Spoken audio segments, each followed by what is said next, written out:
So we are in Song of Solomon chapter 6, and we're at the end of this passage.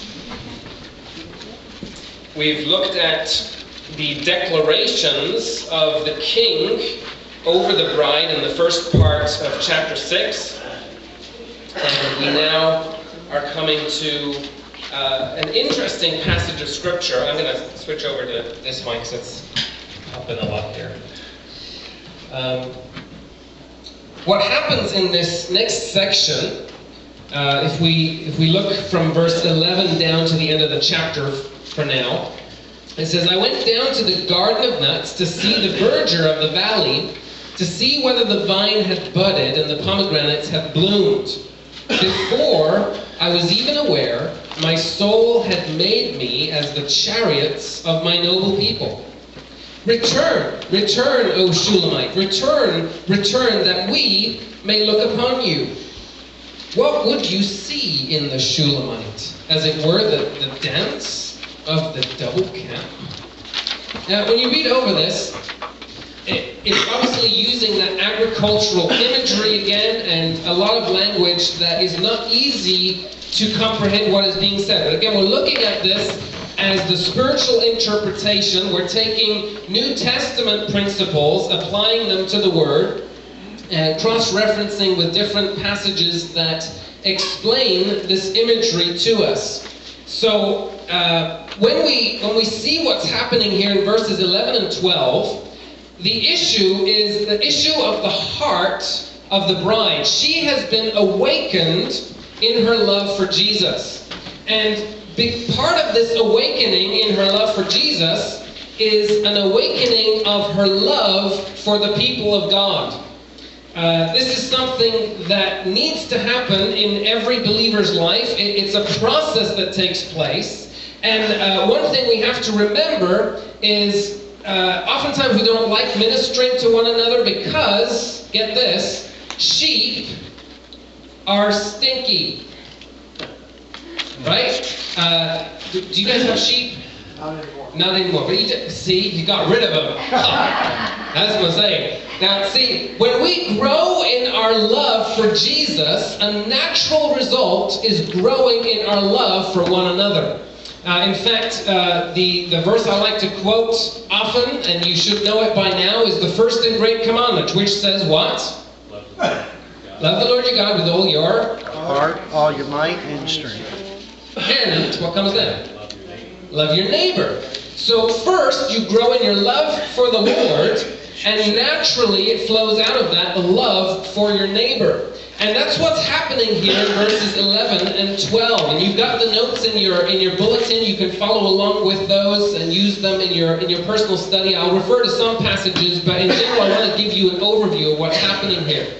So she goes down to see the garden of the Lord. Now, something that's a little hard to understand in this book is these different people that interact. So you have the daughters of Jerusalem, you have King Solomon, you have the Shulamite, you have these voices that speak in to different situations. And it's sometimes hard to keep straight. And it's actually interesting, if you look at different Bible translations, they have put headings over different places, but usually they won't be the same in different versions of the Bible. So you'll have a heading here that says, okay, this is the Shulamite speaking now, and then you'll have, this is the daughters of Jerusalem speaking now. Well, just remember something. Those headings aren't in the original. Okay, so it can get confusing sometimes, especially if you're using two different Bibles. It's like, well, these people say the Shulamite speaking here, but this one says that the daughters of Jerusalem are speaking. I'm confused. Which is it? Well, we're meant to be a little confused because the people that are in view in general here is Jesus and the church. Within the church, there's different levels of maturity, right? And there's different heart responses. So that's why these different people are in view. But it doesn't mean that we go around identifying, Miss Connie, she's one of the daughters of Jerusalem. Right? We don't go around identifying who's who and what's what, right? That's not the point. The point is there's a process of maturing in the faith. And the goal, the heart of the Lord, is for us to be in maturity when He comes again. And He desires for the church to function in unity. So what he talks about in reference to the bride is what He wants to see developed in us. Does that kind of make sense? I'm hoping that's making sense. So she goes down to the garden. Now we know the garden is where the Lord works. It's essentially the garden of our hearts. He works in that garden. She says she goes down to the garden of nuts to see the verdure or the blossoming of the valley. Because Jesus has called this forth in her. He said, I see these things budding. I see them starting. I see them starting to grow. They're popping through the ground. Now let's go see how this flower is going to bloom, how beautiful it's going to be. And eventually this is going to carry fruit as well. So she goes down, and what she's doing is her heart is being awakened to ministering to the people of God. I don't know what your history is of ministering in the church. I think most of you here have had a ministry in the church or currently have a ministry in the church. And I know from my own experience, and I've worked with over 20 different churches throughout the world. And each experience has been drastically different, but there is a common denominator in every one of them. And that is, it's hard work and people don't always appreciate it.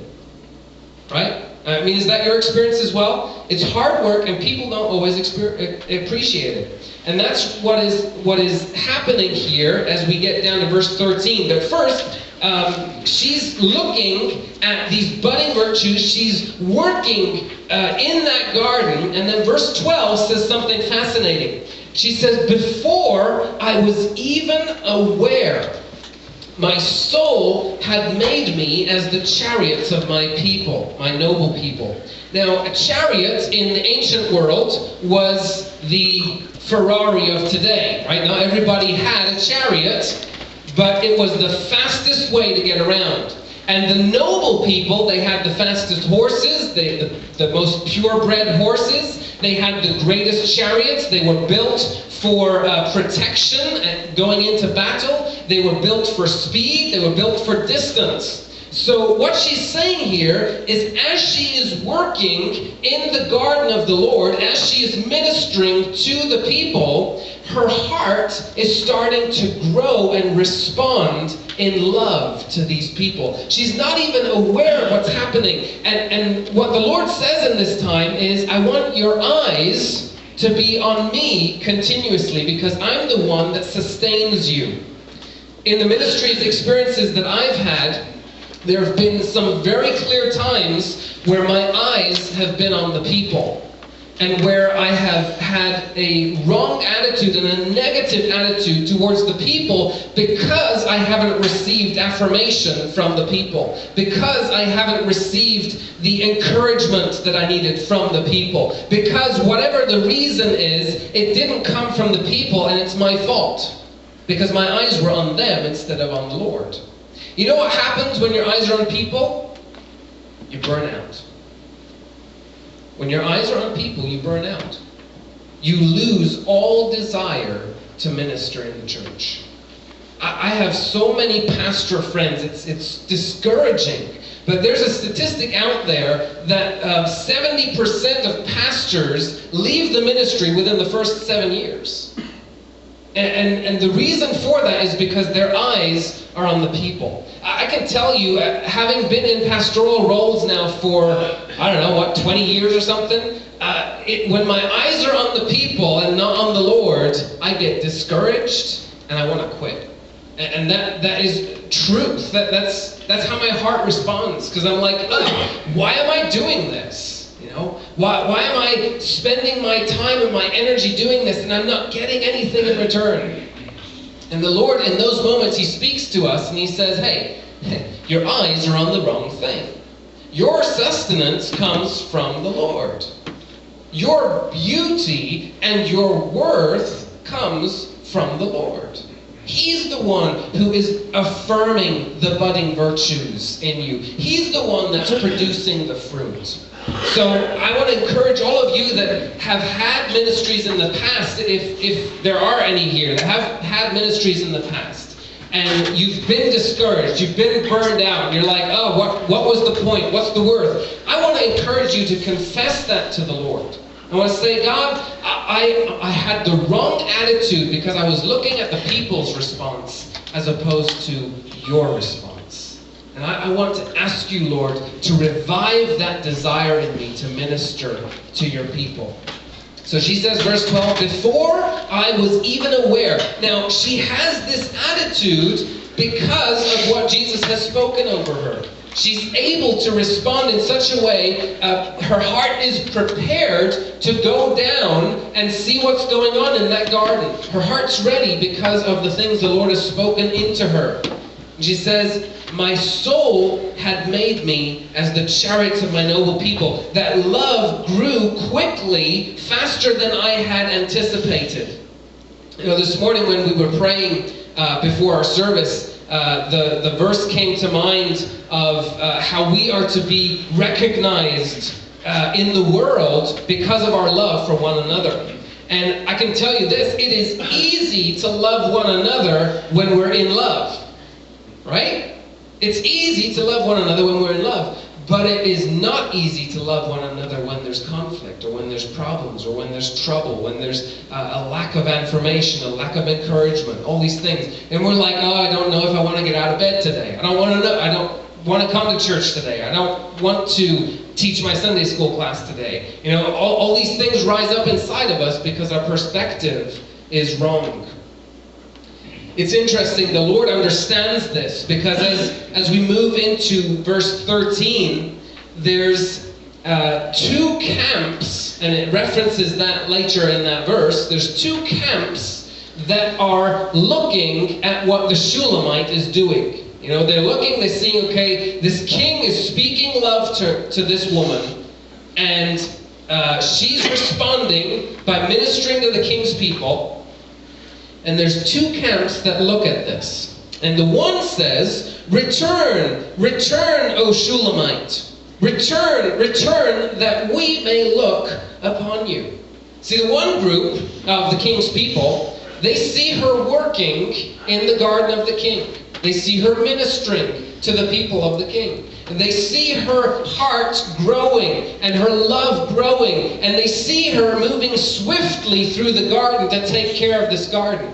And so they're saying, I don't quite understand what happened in her heart. Can you come back here and teach me? Can you share your experience with me? This is one reason why, as a pastor, I love it to have missionaries come and tell their stories. Or if someone goes on a short-term mission trip, to have them come and tell what happened, because their heart is on fire. And they're like, I experienced these awesome things, and I really can't use the right words to convey it. You need to come with me. And that's the heart. I mean, you've heard that before, right? When Jerry and Pam and Sandy were talking, it's like, hey, we're going again next year. You guys need to come along. And when Matt went with Jacob, they're sharing all these things that happened, and you need to come along. It's happening again next year. And then Trevor, I don't know if you all heard about Trevor's experience, but that was really cool. They went and they handed out thousands of flyers to the neighborhood in Phoenix. And for the launch Sunday, they had a lot of people that showed up because of those flyers, and 3 people got saved. Right? How awesome is that? And so our heart wants to understand from people whose heart has been growing. And so we give opportunity for that. So they say, return, come back to us, come out of the garden for a minute so that we can look on you, so that we can examine what's going on. Explain to us the process that you're going through.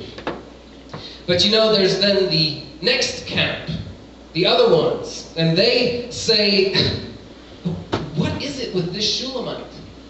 If she comes out here, what do you think you're going to see? Huh? Who is this person? What would you see in the Shulamite? And that's really a response that comes when there's conflict between wholeheartedness and a lack thereof.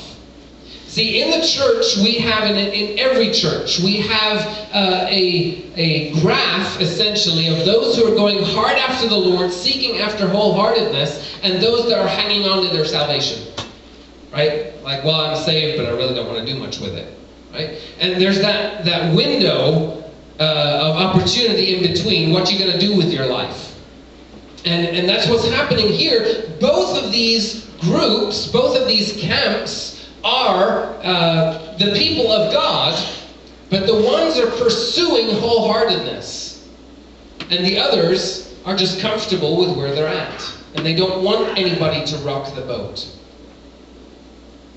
So, Scripture then defines what is happening here. It says at the end of this verse, as it were, is this what you're going to see? The dance of the double camp. Now, another way of saying that in your notes, it talks about Mahanaim. Mahanaim is the Hebrew word used there. The NIV actually uses that particular translation. In the King James it says it's the dance of two armies. In the American Standard it says it's the dance of the two companies. And this Mahanaim was the city associated with the conflict between the two brothers, Jacob and Esau. So Jacob and Esau, you know the story.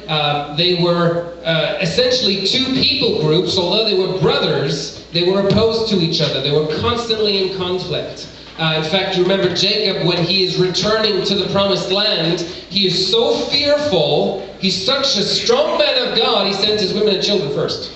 Right? And he's like, I know who's coming. Esau, my brother, is coming. I'm going to sacrifice my animals and my family. And then I guess it'll be me. Right? I mean, that's a great man of God right there. I think that's why the Lord then fought him and dislocated his hip. So, little side note. But this Mahanaim shows the conflict between the two brothers. They both came from the same family. But the one was seeking the Lord's will in his life, certainly later in his life. And the other was kind of complacent. And Scripture even talks about him being despising his birthright, despising what the Lord's plan was in his life. So this camp, this double camp, it's not that there's a double standard in the Shulamite's heart, there's a double standard and a double-mindedness within the people of God. And they're looking at the Shulamite and they're saying, okay, either this girl is going hard after the Lord or she's just completely nuts. And I can tell you, I have been viewed many times within the church as just completely nuts. Because I'll expect a response from the people, and I'll expect them to do the work of the ministry and all these things. And a lot of people, they're just not wanting to do that. They're in this other camp. They're like, I look at you and I just don't get you. What is wrong with you? Why are you so sold out for Jesus? The hard thing is, as believers, we have to learn how to function in love towards one another, even in these two camps. You know, there's a lot of churches in this town, and some of them believe the way we do, and some of them don't. The common denominator is whether they have Jesus, right? And whether they have surrendered their life to Jesus, whether they have asked Him to forgive their sins. That's what makes us part of the family of God. That steps us into the family of God. Whatever else happens theologically after that, we still show love towards one another. And we still try to encourage one another. Essentially, I mean, Jesus goes so far as to say, love your enemies, right? So even those outside of the family of God are to be loved. So how do you look at ministry in the church? How do you see yourself being involved? How do you respond to those who are sold out for the things of the Lord? How do you see yourself? Are you sold out for the things of the Lord? I think it's awesome that in the next 5 verses of chapter 7, it's actually the people of the garden that are affirming the work that they see in the bride. So again, don't necessarily look at the heading, like in mine it says it's the beloved speaking. Well, it's actually the people of the beloved that are speaking here, that are affirming this bride. And they call forth some of the things that were seen in previous chapters that the Lord was calling forth in the bride. I mean, just read some of them. I'm hoping that this imagery is starting to become familiar to you so that you can see and understand what is being communicated. So, how beautiful are your feet in sandals, O prince's daughter. The curves of your thighs are like jewels, the work of the hands of a skillful workman. Your navel is a rounded goblet which lacks no blended beverage. Your waist is a heap of wheat set about with lilies. Your 2 breasts are like 2 fawns, twins of a gazelle. Your neck is like an ivory tower, your eyes like the pools in Heshbon. By the gate of Bath Rabbim, your nose is like the tower of Lebanon, which looks toward Damascus. Your head crowns you like Mount Carmel, and the hair of your head is like purple. The king is held captive by its tresses. Now when you think of, when it says how beautiful are your feet in sandals, what other verse comes to mind? How beautiful are the feet of those who bring good news, right? So this feet, her feet in sandals ready. What did we study in Ephesians 6? What did it tell us about the sandals? They are the preparation of the gospel of peace, right? So this is speaking of how she is sharing the gospel, how she is evangelizing, and they're seeing her share this good news. Now the good news is not just the salvation aspect, but it's the beauty aspect as well. See, we oftentimes, when we share the gospel, we stop at the cross. We really do. I mean, we stop at the cross. We're like, Jesus saved you, your sins are forgiven, and you can now have life. But we don't tell them how to live life. Right? And we say, well, then it's the pastor's job to disciple. Or it's the deacon's job to disciple. Or it's the Sunday school teacher's job to disciple. Right? We train ourselves with the little 5 verses in Romans. Let's share the gospel. The Romans road. You ask me any other question, you got to go to the pastor. Right? And so we really need to rethink this, because the bride as a whole is supposed to be sharing the full gospel of the Lord, which includes how beautiful we are to Him and our destiny to rule and reign with Him for all eternity. That is a high calling. So the thighs are, or you could say the legs, they speak of that strength behind her walk in God. You know, this process, we're getting to the end of the book. She has gone through a maturing process. She's gone through a correction, a discipline. She's gone through testing. She's invited more testing. And she's invited more blessing. And she is gaining a history in the Lord. This is really important for us to understand. You know, when it's good that we share prayer requests every Sunday morning, because we get to hear where people are at and what things they're struggling with. But what we need to be doing as we are experiencing different issues in our life, we need to be establishing a history in the Lord and remembering how He interacts with us during those times of trouble. And you think of the people of Israel, how many times they forgot what the Lord had done for them. And the Lord is constantly reminding them all throughout Scripture. The whole Old Testament is full of it. Remember when I brought you out of Egypt. Right? Remember when I split the Red Sea to make a way of escape for you. Remember what I did at Passover, that I passed over the sins because of the blood. Right? All these things, He's constantly reminding them. We need to have a history in God that is placed in our mind so that we can respond in truth and correctly to the situations of life. There's a lot of believers that unfortunately don't develop their prayer life, and they don't develop their understanding of spiritual things. And so then when trouble strikes, they waver in their faith. So these thighs, these legs, they speak of strength behind her walk in God.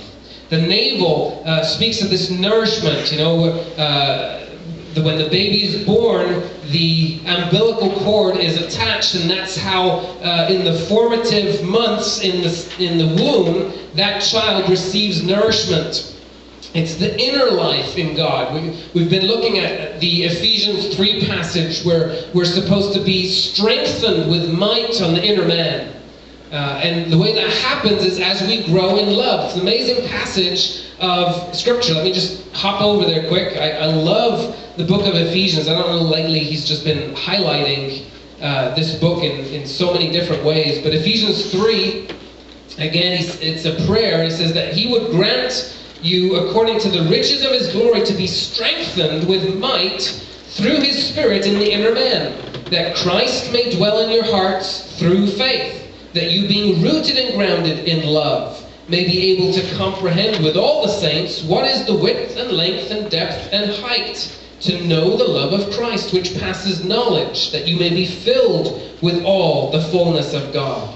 So this navel, this idea of being nourished on the inside, the way we receive nourishment is in growing in our understanding of the love of God. And we're supposed to grow together as the people of God. We should be sharing the stories of how the Lord is interacting with us, how he is teaching us about his love.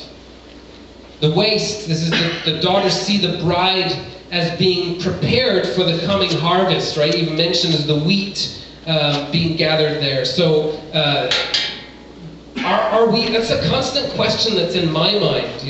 We ask the Lord to send more people. We ask the Lord for a greater expansion of ministry, but in the back of my mind I'm asking, are we ready to receive the harvest? Are we preparing ourselves to know how to react when they come?